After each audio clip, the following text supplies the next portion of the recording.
Howdy, and welcome to Gadanke Workshop, the journal video series that's created to inspire, entertain, and encourage you to celebrate your story.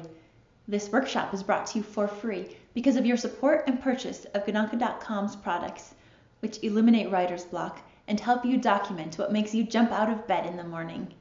Thank you for your continued support, folks.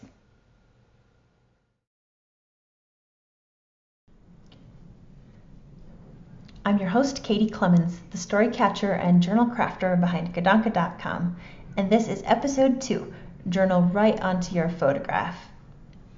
You've journaled on paper, but what about on photos? Today, I've got a really simple technique that I love to do. I love to do it because it's very powerful, but it's also really fast. So what you will need is a photograph of yourself for this particular project. Now, I printed off a couple of different photos of myself, and I wanted to show you what you should look for. For example, this one is really good for journaling on because we've got a lot of space right here that we can easily journal on. It's not a lot of visual distractions or anything, very simple. The problem is that this photo doesn't actually tell a lot about me. So if you look at it, you might not know what I love to do, what I'm thinking about. Let's find a different photo. How about this one? This one is great for expressing maybe a little bit more about me with a facial expression, where I'm at, what I'm doing. You can see what I'm wearing, but there's just not a lot of space for our journal entry. So let's try this one. This is a photograph from when I was learning how to fly. My husband Martin is a pilot, and I think that this photograph is really telling. You can see a lot about what I'm experiencing, like where I'm at, the weather, what I'm doing, and there's a lot of space where we can easily journal right onto the photograph. But at this point, you're probably thinking, well, Katie, hang on a second. How am I going to use my favorite pen and journal on a photograph? It's going to blur all over. It'd be horrible. And you're probably right. So here's what I use instead. I have an arsenal of different types of markers that I like to use. Basically, I just use permanent markers like this extra fine point permanent marker. You can use a lot of different brands of markers. They even come in different colors, lots of permanent marker colors.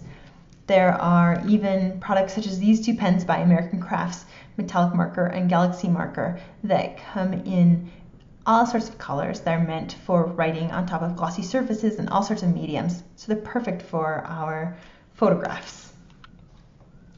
All right, so the next thing I did, I had my photograph that I wanted to use, and I wrote down a list on just a regular sticky note. I love to. I was looking at this photograph as I made my list, so it definitely helped stretch my mind and document the things that I really wanted to share today. So I love to explore the world, taste great things, tell stories, etc. And then all I did is I just wrote it right onto a photograph. See, very simple journal entry. And it doesn't have to be perfectly matching what you wrote the first time. If you're finding you'd rather say different things, that's totally fine. Just make sure you write the date of your journal entry. I fill in the heart with a little bit of a red permanent marker, and that was it. I want to put this photograph journal entry into my She journal.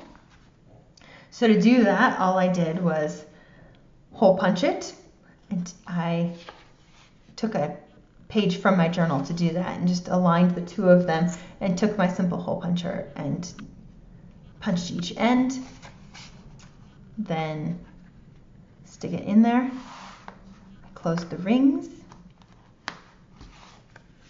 and there you have it. A really fast but powerful journal entry. If you keep one of these, I'd love to see it. Please tag it with #MyGadankeJournal. I can't wait to talk to you next week, folks. Lots of great things planned. Bye.